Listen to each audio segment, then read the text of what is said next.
नमस्कार, आर्या न्यूज देख रहे हैं आप और मैं आपके साथ अलका सिंह। ब्यूरो रिपोर्ट में आपका स्वागत है। ब्यूरो रिपोर्ट में सबसे पहले बात करेंगे पुणे की। पुणे के चिंचवाड़ विधानसभा क्षेत्र से बीजेपी प्रत्याशी अश्विनी जगताप ने शक्ति प्रदर्शन किया है। इस दौरान बीजेपी प्रदेश अध्यक्ष चंद्रशेखर बावनकुले ने प्रतिक्रिया देते हुए मुख्यमंत्री और उप मुख्यमंत्री के समन्वयों से हमने अश्विनी जगताप को उम्मीदवार बनवाया है। वहीं उन्होंने कहा, क्या कुछ कहा, आइए आपको सुनवाते हैं।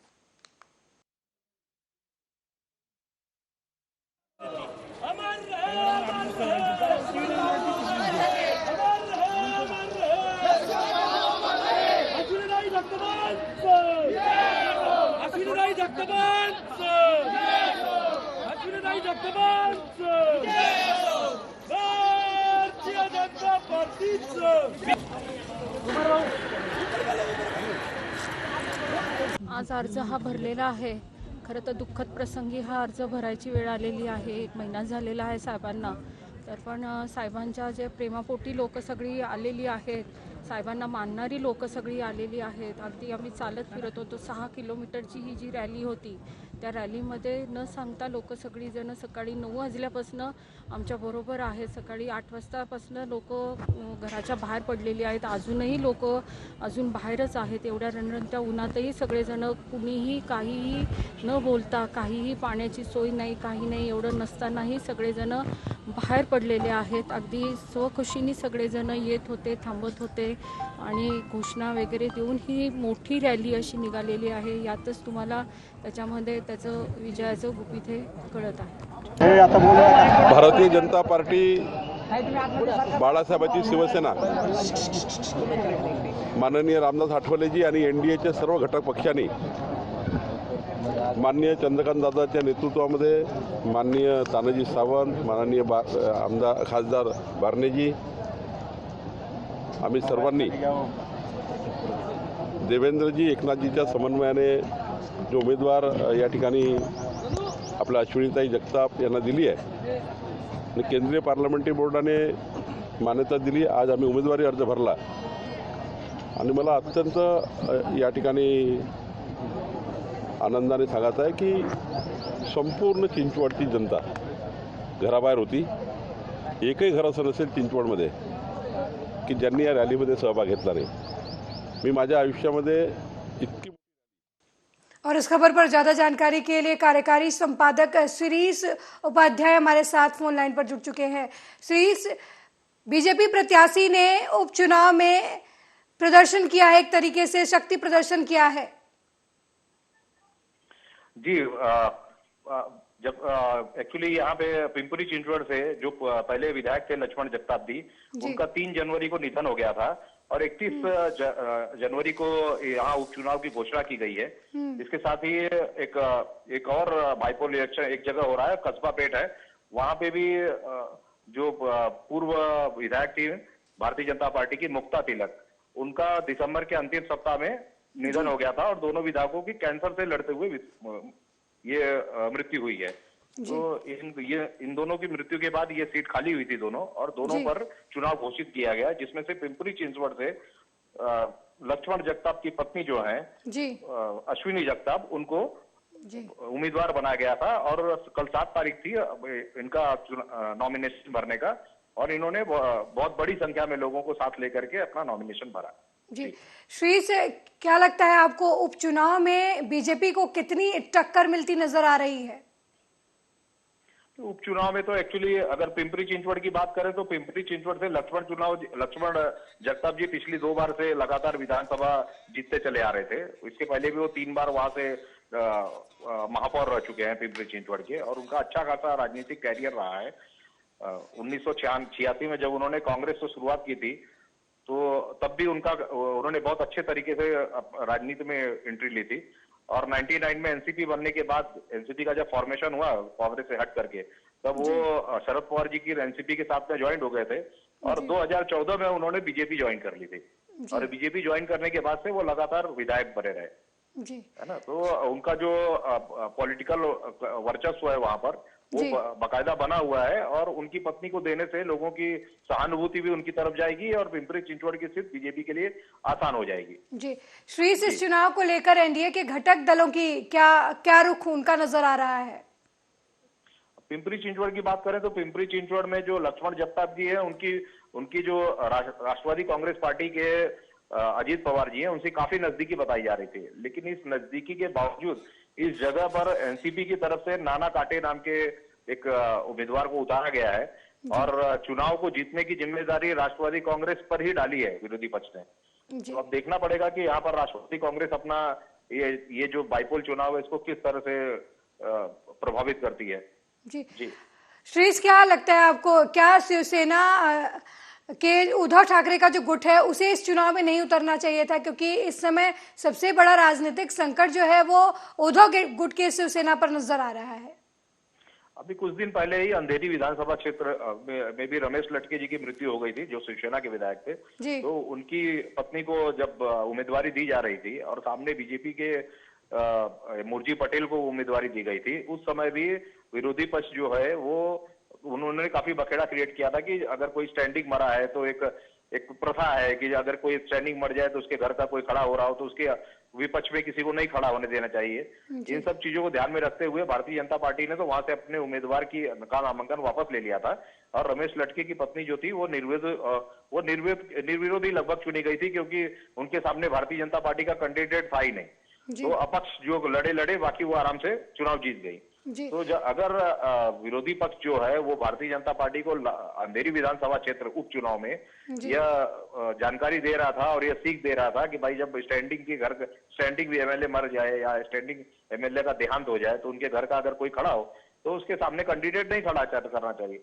जबकि यही पिंपरी चिंचवड़ की बात हो, पिंपरी चिंचवड़ बाइपोल की बात हो, या कस्बा पेट वाली बाइपोल जो हो रहा है उसकी बात हो, तो कांग्रेस और राष्ट्रवादी कांग्रेस दोनों की तरफ से बाकायदा कैंडिडेट खड़े किए गए हैं। ये अलग बात है कि दोनों को शिवसेना का बाकायदा सपोर्ट है, जी और यहाँ पर जो शिवसेना की सीख है वो कहीं नजर नहीं आ रही है। जी।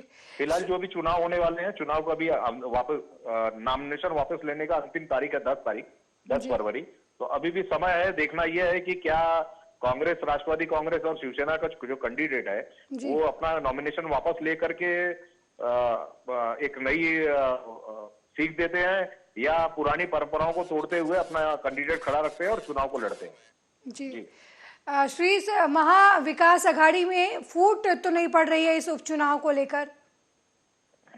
नहीं, ऐसी तो कोई बात नजर नहीं आ रही, क्योंकि पिंपरी चिंचवड़ में एनसीपी का कैंडिडेट है और एनसीपी के कैंडिडेट को कांग्रेस और शिवसेना ने सपोर्ट किया हुआ है। इसी तरह बाजारपेट कस्बा पेट वाले में कांग्रेस का कैंडिडेट है और उसको एनसीपी और शिवसेना का सपोर्ट मिला हुआ है। जी। श्रीस, आपने कहा कि लक्ष्मण जगताप की पत्नी को टिकट दिया गया है, कहीं जो एक कहते हैं सेंटीमेंट के तौर पर जो पार्टियां होती हैं वो इस्तेमाल करती हैं, तो इस लक्ष्मण जगताप की मौत के बाद उनकी पत्नी को कितना सिंपैथी मिलती नजर आएगी इस चुनाव में?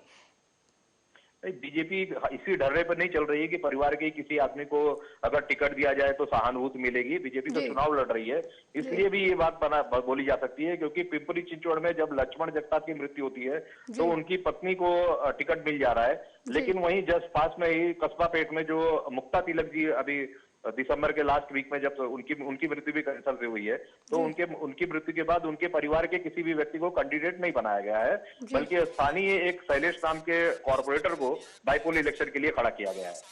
तो बीजेपी किसी ढर्रे पर काम नहीं कर रही है। बीजेपी तो इलेक्शन लड़ने के मूड में है, और सामने से कोई अपना कैंडिडेट खड़ा करेगा या नहीं खड़ा करेगा, उनके जो प्रदेश अध्यक्ष चंद्रकांत बावनकुले बोले, उनका वैसा बोलना है कि हम अपने चुनाव को पूरी ताकत से लड़ेंगे। श्रीस, बाला साहब थोराट ने कांग्रेस से इस्तीफा दे दिया है और उन्होंने कांग्रेस के अध्यक्ष जो है नाना पटोले उन पर गंभीर आरोप लगाए हैं, जबकि जो शिवसेना और कांग्रेस और शरद पवार की पार्टी एनसीपी की का जो गठबंधन हुआ था उसमें अहम भूमिका निभाई थी। आप इसको किस तरीके से देखते हैं? कांग्रेस के अंदर तो अंदरूनी कहल चल ही रहा है, क्योंकि अभी थोड़ी देर पहले मैंने ये इस इलेक्शन के बारे में नसीम खान जी से जानने की कोशिश की, जो कार्यकारी अध्यक्ष है महाराष्ट्र के। जी। तो उनको तो अभी अपने कैंडिडेट का नाम तक ही नहीं पता है कि पिंपरी चिंचवड से जो आदमी, या पिंपरी चिंचवड नहीं, कसबा पेट से जो कांग्रेस का रविंद्र नाम का जो कैंडिडेट उतारा गया है वो कौन है, उसके लिए क्या तैयारियां की जा रही है, उनको कैंडिडेट के नाम तक नहीं पता है। तो इसी से कांग्रेस के बारे में जानकारी मिल जा रही है जी। बात करने से ही, कि क्या कांग्रेस इस चुनाव को लेकर के कितना सीरियस है।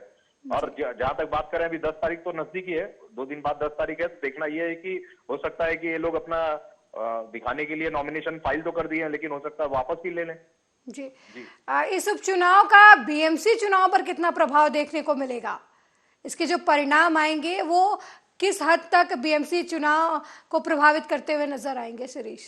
बाईपोल चुनाव है और ये पिंपरी चिंचवड है, काफी दूर है मुंबई महानगर पालिका से। ऐसे तो मुंबई महानगर पालिका में अभी बाईपोल हुआ है अंधेरी विधानसभा क्षेत्र में। रमेश लटके जी की पत्नी ऋतुजा लटके जी जीती है वहां से।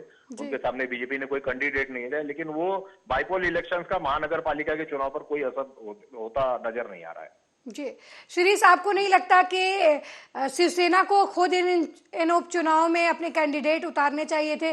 क्योंकि एक तरीके से शिंदे गुट की शिवसेना और उद्धव गुट की शिवसेना, कहीं ना कहीं शिवसेना जो है वो बिखरती नजर आ रही है, और एक मौका था उद्धव ठाकरे के पास खुद की शक्ति को प्रदर्शित करने का, ये दिखाने का कि शिवसेना के पास, जो उनके पास उद्धव गुट है, उसके पास आज भी वही ताकत है जो आज के कुछ समय पहले सिंधु गुट के अलग होने से पहले थी।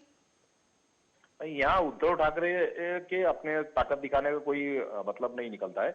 इसलिए नहीं निकलता है क्योंकि पिंपरी चिंचवड का जो एरिया है ये राष्ट्रवादी कांग्रेस और भारतीय जनता पार्टी का गढ़ माना जाता है। तो वहां पर राष्ट्रवादी कांग्रेस ने अपना कैंडिडेट उतारा है। उसके अलावा कस्बा पेट में पिछली बार जो विधानसभा चुनाव में भारतीय जनता पार्टी की मुक्ता तिलक जीत करके आई थी, उन्होंने कांग्रेस के कैंडिडेट को हराया था, इसलिए वहां पर वो कांग्रेस की सीट बन रही थी। तो तीनों पार्टियों ने मिलकर के निर्णय तो बराबर लिया है कि कस्बा पेट में कांग्रेस का और पिंपरी चिंचवड में एनसीपी का कैंडिडेट उतारा गया है। लेकिन अब एक धारणा ये भी बनाई गई है कि जब भी कोई भी एमएलए किसी भी कारण से उसकी मृत्यु हो जाए, तो उसके घर का कोई कैंडिडेट खड़ा हो, तो अपक्ष में ज्यादातर बड़ी पार्टियां अपना कैंडिडेट नहीं देती हैं। तो इस जो ये जो धारणा है, इस धारणा को कितना सही साबित करती है राष्ट्रवादी कांग्रेस और कांग्रेस, उसका सवाल जरूर खड़ा होता है। बाकी वहां पर शिवसेना अपना कैंडिडेट खड़ा करके अपनी कोई ताकत दिखाती, इसका कोई मतलब ही नहीं था। ठीक है, शिरीष, क्या लगता है कि बीएमसी चुनाव तक जो महाविकास अघाड़ी का जो गठबंधन है वो चल पाएगा, या क्या भूमिका नजर आएगी? देखिए, महाविकास आघाड़ी के गठबंधन की जहां तक बात करें तो अभी भी कांग्रेस के भाई जगताप जी जो है मुंबई प्रदेश के अध्यक्ष है, उन्होंने अभी तक ये क्लियर नहीं किया हुआ है कि कांग्रेस मुंबई महानगर पालिका चुनाव को शिवसेना और एनसीपी के साथ मिलकर लड़ेगी या नहीं। और जहां तक ये राजनीतिक समीकरण की बात करें तो कांग्रेस अगर मुंबई महानगर पालिका को अकेले लड़ती है तो कांग्रेस को ज्यादा फायदा होने वाला है, क्योंकि एनसीपी जो राष्ट्रवादी कांग्रेस है शरद पवार की, उसके 6-7 कॉर्पोरेटर्स है, उनका कोई वर्चस्व नहीं मुंबई महानगर पालिका में जी। तो हाँ, ये जहां तक शिवसेना वाली बात है, तो शिवसेना और कांग्रेस अगर मिलकर के लड़ेगी तो कांग्रेस के लोग शिवसेना को वोट कितना करेंगे और शिवसेना के लोग कांग्रेस के, मतलब जो वोटर्स हैं वो कितना वोट करेंगे, कितना सपोर्ट करेंगे, इस पर एक बहुत बड़ा सवालिया निशान है। तो आगे आने वाले समय में कांग्रेस की तरफ से तो अभी तक क्लियर नहीं है कि कांग्रेस मिलकर के लड़ेगी। और जहां तक मेरे सूत्र बता रहे हैं वो ऐसा बता रहे हैं कि कांग्रेस जो है महानगर पालिका चुनाव अलग ही लड़ने वाली है जी। शिरीष, आपको क्या लगता है, अभी हाल ही में शिवसेना और प्रकाश अंबेडकर, उद्धव गुट शिवसेना और प्रकाश अंबेडकर की जो पार्टी है उसके बीच गठजोड़ हुआ है, तो आपको क्या लगता है कि ये जो अंबेडकरवादी वोट है वो उसका कुछ लाभ मिलेगा उद्धव गुट को? अब एक्चुअली प्रकाश अंबेडकर का अपना ही कोई वर्चस्व नहीं है महाराष्ट्र में, उनकी कोई एक भी विधानसभा सीट नहीं है। वो अगर मुंबई महानगर पालिका की बात करें तो एक भी कॉर्पोरेटर नहीं है। मेरे ख्याल से वार्ड स्तर पे उनके वार्ड लेवल के कार्यकर्ता तक नहीं है, तो वो कितना सपोर्ट कर पाएंगे शिवसेना को ये तो समय ही बताएगा। और दोनों का जैसे ही गठबंधन हुआ, प्रकाश अंबेडकर की तरफ से बीच में संजय राउत के ऊपर कटाक्ष भी किया गया। उनसे संजय राउत के एक बयान के बारे में जब बात की गया पत्रकारों ने, तो उन्होंने बड़े ही निर्मम तरीके से उनकी बेइज्जती करते हुए बोल दिया, ये संजय राउत है, ये संजय राउत है कौन, है ना। तो अगर प्रकाश अंबेडकर का रुख ऐसा ही रहा तो उनका और शिवसेना का गठबंधन कितना चलेगा, इस पर ही पहले कुछ विचार करना पड़ेगा और देखना पड़ेगा कि ये गठबंधन कितना लंबा चल पाएगा। बाकी दोनों गठबंधन से क्या फर्क पड़ने वाला चुनाव पर, उसको चुनाव के दौरान ही देखा जा सकता है। उसके पहले राजनीतिक समीकरण अगर निकालें तो प्रकाश आंबेडकर के पास वार्ड स्तर पे, जिला स्तर पे कार्यकर्ता ही नहीं है, तो वो कितना सपोर्ट करेंगे, क्या फायदा होगा शिवसेना को, इसका शिवसेना को भी अंदाजा है। जी जी, बहुत बहुत धन्यवाद श्रीस इस खबर पर जानकारी देने के लिए। तो महाराष्ट्र में 2 सीटों पर उपचुनाव होने वाला है और इसको लेकर बीजेपी प्रत्याशी की तरफ से शक्ति प्रदर्शन किया गया है। अब देखने वाली बात होगी कि उपचुनाव में किस पार्टी को विजय मिलती है।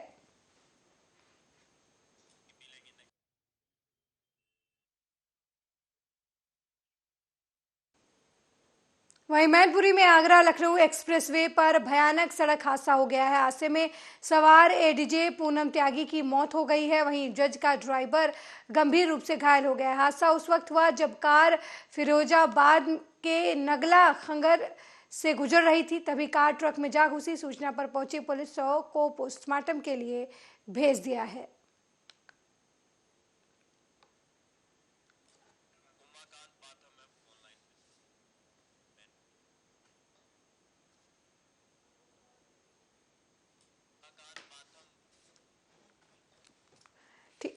इस खबर पर ज्यादा जानकारी के लिए मैनपुरी से हमारे संवाददाता उमाकांत बाथम फोन लाइन पर जुड़ गए हैं। उमाकांत, कार हादसे में एडीजी की मौत हुई है, क्या कुछ अपडेट है इस खबर को लेकर? बताना चाहूंगा, एडीजी पूनम त्यागी 2 दिन की अवकाश पर थी। वो अपने पति के पास मेरठ गई हुई थी, तो उनके पति न्यायालय मेरठ में नियुक्त हैं और उनका आज सुबह जब वापसी छुट्टी अवकाश वापसी के वापस आ रही थी तो नगला खंबर पर माइलस्टोन आगरा लखनऊ एक्सप्रेस का जो पेशेंट पड़ता है उस पर एक्सीडेंट हुआ है और सैफ ही आगे उनको मृत घोषित कर दिया। उनके जो चालक है उसका इलाज चल रहा है। और जहां बात करें हम चालक की, तो चालक को झपकी लगने के कारण ये एक्सीडेंट हुआ है जिसमें एडीजे पूनम त्यागी का निधन हो गया है। जी, उमाकांत, किस वजह से यह हादसा हुआ? क्या कार तेज रफ्तार में चल रही थी या कोई और वजह रही इस हादसे के पीछे की? हादसे का कारण केवल एक ही है कि चालक को झपकी आ रही, इसके कारण ये एक्सीडेंट हुआ है और ट्रक में जाके ये कार टकराई है। जी, क्या वजह है? क्योंकि सड़क पर अक्सर जो गाड़ियां खड़ी रहती हैं, इसको लेकर प्रशासन की तरफ से कोई कार्रवाई क्यों नहीं की जाती है? क्योंकि अक्सर देखने को मिलता है कि सड़क पर खड़ी गाड़ियों में जो दूसरी गाड़ियां चल रही होती हैं वो जाकर टकरा जाती हैं, जबकि ऐसे ही मामलों में अगर कोई रील बनाता और दूसरी जगह पर मिल जाता है तो प्रशासन की तरफ से कार्रवाई की जाती है। जी बिल्कुल सही बात है। आगरा लखनऊ एक्सप्रेस पर चूक ये जो क्षेत्र है बहुत थोड़ा मोड़ का पड़ता है क्योंकि बीच में मोड़ भी है। दूसरी बात ये है, बात करें तो लोगों को झपकी आती थी क्योंकि सुबह का समय था, तो चालक कहीं ना कहीं झपकी के कारण ये हादसा हुआ है। जी, उमाकांत, क्या आगरा एक्सप्रेसवे पर पेट्रोलिंग नहीं हो रही है पुलिस प्रशासन की तरफ से? क्योंकि हाईवे पर गाड़ी खड़ी करना एक तरीके से गैर कानूनी है, क्योंकि उसकी वजह से दूसरे लोगों की भी जान को खतरा रहता है और किसी भी हादसे की आशंका बनी रहती है। जी जी बिल्कुल। जो हादसा हुआ है, ट्रक खड़ा था, किसी कारणवश बताया ये जा रहा है कि वो ट्रक खड़ा हुआ था, अचानक उसमें झपकी लगने से संतुलन ड्राइवर का बिगड़ा और वो कार थी वो ट्रक में जाके घुसी है। तो कहीं ना कहीं पेट्रोलिंग की वजह भी हो सकती है और ये भी हो सकता है तो कारण ट्रक थोड़ी देर पीछे झपकी की वजह से संतुलन ट्रक बिगड़ा हो गाड़ी का। क्या कुछ कार्रवाई अभी तक पुलिस की तरफ से इस हादसे को लेकर की गई है? पुलिस ने सब एडीजी पूनम त्यागी को और उसके ड्राइवर को सैफई भर्ती कराया जिसमें ड्राइवर का इलाज चल रहा है। और वहीं बात करें तो एडीजी पूनम त्यागी को मृत घोषित कर दिया है। उमाकांत, क्या कुछ हालात अभी है ड्राइवर के? क्या वो उसकी स्थिति गंभीर है या फिर अब वो खतरे से बाहर है? ड्राइवर की स्थिति गंभीर बनी हुई है। डॉक्टर उसका चेकअप जांच कर रहे हैं और उसका ट्रीटमेंट चल रहा है। अभी हम बात करने के लिए डॉक्टर से कोशिश कर रहे हैं कि उनसे बात हो जाए, क्या स्थिति पर पहुंची है। हम हॉस्पिटल मतलब जानकारी अभी हम आपको अपडेट करा देंगे, क्योंकि बताया ये है डॉक्टरों ने कि इलाज अभी स्थिति खतरे बनी हुई है उसकी। ठीक है, बहुत बहुत धन्यवाद उमाकांत इस खबर पर जानकारी देने के लिए।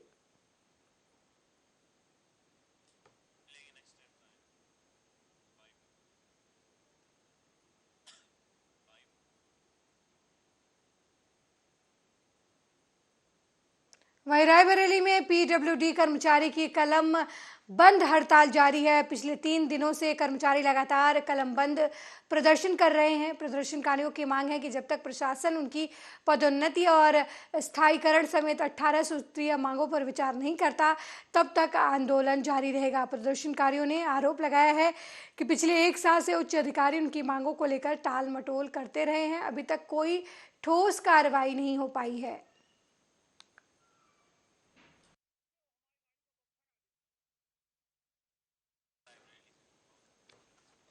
और इस खबर पर ज्यादा जानकारी के लिए रायबरेली से हमारे संवाददाता ओम शंकर फोन लाइन पर जुड़ गए हैं। ओम शंकर, कर्मचारी हड़ताल पर हैं, क्या कुछ अपडेट है कर्मचारियों के हड़ताल को लेकर और क्या कुछ मांगे इनकी हैं प्रशासन और शासन की तरफ से? जी बिल्कुल, अगर बात करी जाए कर्मचारियों के हड़ताल की, तो जो है वो कामकाज बहुत ज्यादा प्रभावित हुआ। लेकिन पिछले 3 दिनों से ये जो है संविदा कर्मचारी हैं, ये कलम बंद हड़ताल करके बैठे हुए, जबकि मार्च आने वाला है और मार्च जो है वो पीक टाइम होता है। काफी योजनाएं जो है बाधित हो रही हैं, जो दस्तावेज है उन पर काम नहीं हो पा रहा है। तो पूरा अगर देखा जाए तो विभाग जो है वो ठप पड़ गया है। और इन संविदा कर्मचारियों की मांग है, पिछले कई सालों से जो है ये लोग लगातार मांग कर रहे थे कि हमको नियमित किया जाए, लेकिन उच्च अधिकारी के ध्यान न देने से जो है आज ये आंदोलित हो चुके हैं। और ये जो है कलम बंद 3 दिनों से जो लगातार हड़ताल चल रही है, इससे कामकाज बाधित होने के साथ साथ जो है अब अधिकारियों पर भी दबाव बनना शुरू हो गया है। ओम शंकर, क्या कुछ मांगे हैं कर्मचारियों की प्रशासन से? कर्मचारियों के मांगे हैं कि हम लोग इतने दिनों से लगातार काम कर रहे हैं और अभी तक इनका जो है नियमितीकरण नहीं हुआ है। और सबसे बड़ी ऐसी है कि जो फुल टाइम पोर्टर या संविदा कर्मचारी होते हैं, इनकी तनख्वाहें बहुत कम होती हैं और काम बहुत ज्यादा लिया जाता है, जबकि जो परमानेंट कर्मचारी होते हैं वो काम बराबर करते हैं लेकिन तनख्वाहें ज्यादा। तो इन लोगों की मांग ये है कि जब समान वेतन की मांग इनका प्रमुख मुद्दा है। ओम शंकर, 18 सूत्रीय मांगों की भी बात कही गई है, क्या है इनकी 18 सूत्रीय मांगे? इनकी मांगे ये है कि अगर ये नियमित हो जाएंगे तो इनको मेडिकल से लेके और इनको पेंशन से लेके सारी सुविधाएं इनको मिलेंगी। लेकिन इनके जो प्रमुख मांग है कि वो हमको जो है वो नियमित किया जाए। इसी को लेकर जो है 3 दिनों से लगातार ये कर्मचारी कलम बंद हड़ताल लगातार कर रहे हैं, जिससे कामकाज काफी प्रभावित हो रहा है। ओम शंकर, कलम बंद हड़ताल जो है कर्मचारियों की तरफ से की जा रही है, तो यहाँ पर काम कराने आने वाले लोगों को, स्थानीय लोगों को, जिन्हों का काम अटका पड़ा है इन ऑफिसों में, उन लोगों को कितनी दिक्कतों का सामना करना पड़ रहा है? जी हाँ, क्योंकि सरकार की कई योजनाएं हैं जिनको पीडब्ल्यूडी पूरा कराती है, जैसे गड्ढा मुक्त सड़कें हो, कहीं पर जो भी ग्रामीण की सड़कें हों, तो उनका वो कामकाज पूरी तरह से ठप हो चुका है। क्योंकि ये जो संविदा कर्मचारी है, मेन यही कर्मचारी होते हैं जो ये कागजी कार्रवाई करते हैं, लेकिन इनके हड़ताल पर जाने से जो है पूरा विभाग ठप पड़ा है और लोगों को बड़ी दिक्कतों का सामना करना पड़ रहा है। जी ओम शंकर, कितना काम बाधित होता नजर आ रहा है कर्मचारियों के हड़ताल पर जाने पर, और इसको लेकर प्रशासनिक अधिकारियों का क्या कुछ कहना है? हाँ, जो जिन ठेकेदारों ने काम कराए हैं उनके भुगतान तक रुक गए हैं, क्योंकि मार्च आने वाला है। मार्च इन लोगों का जो है आखिरी जो है बजट सत्र होता है, तो इसको लेकर जो है वो कहीं ना कहीं अधिकारियों में भी एक हड़कंप मचा है कि जल्दी से जल्दी इन लोगों की हड़ताल खत्म कराई जाए और ये लोग पूरा काम पर लौटे, ताकि पूरा एक विभाग में सुचारू रूप से काम चल सके। जी ओम शंकर, क्या कोई उच्च अधिकारी इन प्रदर्शनकारियों से मिलने आया या बातचीत का दौर शुरू है इनके बीच या नहीं? हाँ, बातचीत का दौर और मान मनोबल का दौर चालू है और इनको जो है आश्वासन दिया गया है कि आपकी मांगे जो है वो शासन तक पहुंचाई जाएंगी, ताकि आगे आपको जो है ओम शंकर, अगर इनकी बातें नहीं मानी जाती हैं, जो कर्मचारी कलमबद्ध हड़ताल पर हैं, तो इनके आगे की रणनीति क्या कुछ है? आगे की रणनीति के बारे में इन्होंने कहा कि हमें जब तक जो है हमारी मांगे नहीं मानी जाती तब तक हम कलमबंद हड़ताल लगातार जारी रखेंगे, और इसके बाद भी अगर मांगे ना मानी गई तो हम मुख्यालय पर जाकर धरना प्रदर्शन करेंगे। शंकर, क्या वजह है कि इन कर्मचारियों को हड़ताल पर गए 3 दिन हो गया है लेकिन अभी तक इनकी समस्याओं का निराकरण नहीं किया गया है? अब चूंकि कामकाज प्रभावित होने लगा है, इससे अधिकारियों में हल्का मचा है और जिसको लेकर जो है अधिकारी पूरी नजर बनाए रखे हैं और लगातार जो है इनके जो यूनियन के जो पदाधिकारी हैं उनसे भी वार्ता लगातार कर रहे हैं।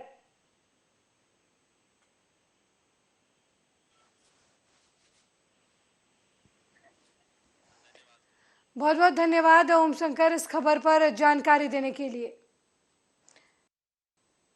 तो रायबरेली में कर्मचारी कलमबद्ध हड़ताल पर है। उनकी 18 सूत्रीय मांगे हैं। उनका कहना है जब तक उनकी मांगे पूरी नहीं होंगी वो काम पर नहीं लौटेंगे।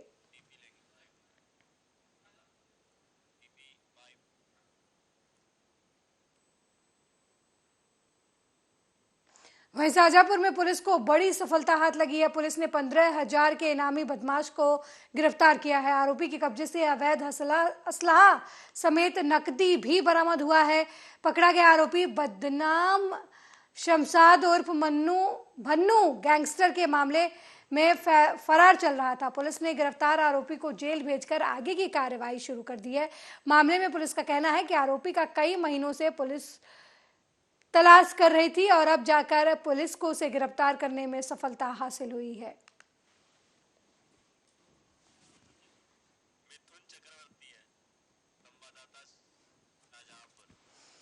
और इस खबर पर ज्यादा जानकारी के लिए शाहजहांपुर से हमारे संवाददाता मिथुन चक्रवर्ती फोन लाइन पर जुड़ गए हैं। मिथुन, पुलिस ने गैंगस्टर को गिरफ्तार किया है, क्या कुछ अपडेट है इस खबर को लेकर? अलका, आपको बता दें 15,000 का इनामी बदमाश कई दिनों से पुलिस की गिरफ्त से फरार चल रहा था जी, जिसे पुलिस ने कल मकसूदापुर की नहर के पास से गिरफ्तार कर लिया है। साथ ही आपको बता दें शमशाद पर अलग अलग थानों क्षेत्रों में 23 मुकदमे भी दर्ज हैं। फिलहाल पुलिस ने शमशाद को अपनी हिरासत में लेकर जेल भेज दिया है। शमशाद के ऊपर किस तरीके के मुकदमे दर्ज है मिथुन? अलग अलग थानों में कई तरीकों के मुकदमे दर्ज हैं। मिथुन, अपराधियों की धरपकड़ को लेकर पुलिस प्रशासन की तरफ से शाहजहांपुर में क्या कुछ मुहिम चलाई जा रही है? क्या कुछ और बदमाशों की गिरफ्तारी के लिए पुलिस की तरफ से प्रयास किए जा रहे हैं? पुलिस ज्यादातर तो गिरफ्तारी ही कर रही है लोगों की, और जहाँ जहाँ मतलब बदमाश छिपे हुए हैं उन्हें दौड़ दौड़ के पकड़ रही है। जी मिथुन, शाहजहांपुर में अपराध को कंट्रोल करने के लिए प्रशासनिक अमले की तरफ से क्या कुछ योजनाएं बनाई जा रही हैं और किस तरीके की मुहिम जो है वो पुलिस चला रही है? तरह तरह की मुहिमें मतलब पुलिस द्वारा चलाई जा रही हैं। ज्यादातर बदमाशों को गिरफ्तार भी किया जा रहा है। मिथुन, शाहजहांपुर में आए दिन चोरी, हत्याएं, लूट की खबरें आती रहती हैं। ऐसे में स्थानीय लोगों को किस तरीके से जागरूक अपराधों के प्रति किया जा रहा है पुलिस प्रशासन की तरफ से? पुलिस प्रशासन ज्यादातर जागरूक किया जाता है, रोड शो किया जाता है, वहां बुलाकर मीटिंगें की जाती हैं। हर तरीके से जनता को मतलब सूचित किया जाता है कि इन सब चीजों से सावधान रहे। मिथुन, योगी सरकार की तरफ से अपराधियों पर नकेल कसने के निर्देश दिए गए हैं। ऐसे में शाहजहांपुर पुलिस की तरफ से क्या कुछ कार्रवाई जो है वो अपराधियों और गैंगस्टरों को लेकर की जा रही है? वहीं भू माफियाओं को लेकर भी योगी सरकार की तरफ से निर्देश दिए गए हैं कि जो भू माफिया हैं उनके ऊपर कड़ी कार्रवाई की जाए। तो ऐसे में शाहजहांपुर प्रशासन की तरफ से क्या कुछ एक्शन लिया जा रहा है भू माफियाओं के खिलाफ और बदमाशों के खिलाफ? शाहजहांपुर में देखा जाए तो जो सरकार का नियम है उसी हिसाब से पुलिस कड़ी कार्रवाई कर रही है और अच्छी तरीके से काम कर रही है। ओके, बहुत बहुत धन्यवाद मिथुन इस खबर पर जानकारी देने के लिए। तो शाहजहांपुर में पुलिस लगातार बदमाशों के ऊपर कार्रवाई कर रही है। इसी कड़ी में पुलिस ने 15,000 के इनामी बदमाश को गिरफ्तार किया है।